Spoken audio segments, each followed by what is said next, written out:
Assalamualaikum anak-anak semua. Hari ini insya-Allah kita akan mempelajari bentuk dan bunyi huruf hijaiyah tunggal. Anak-anak bersedia? Jom kita belajar.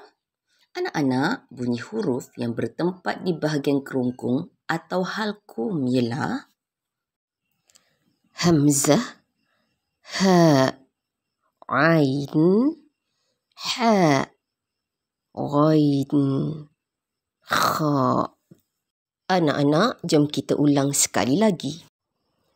Hamzah, ha, ain, ha, ghain, kha.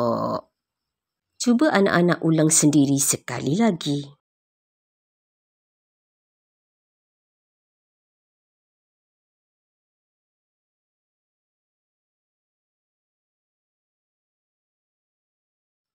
Wah, pandainya anak-anak. Tahniah, alhamdulillah. Bagi anak-anak yang masih belum dapat lagi menyebut huruf hijaiyah tunggal bahagian kerongkong, cuba lagi ya sehingga dapat. Selamat mencuba. Sehingga bertemu lagi. Ma'assalamah wa ilal liqa'.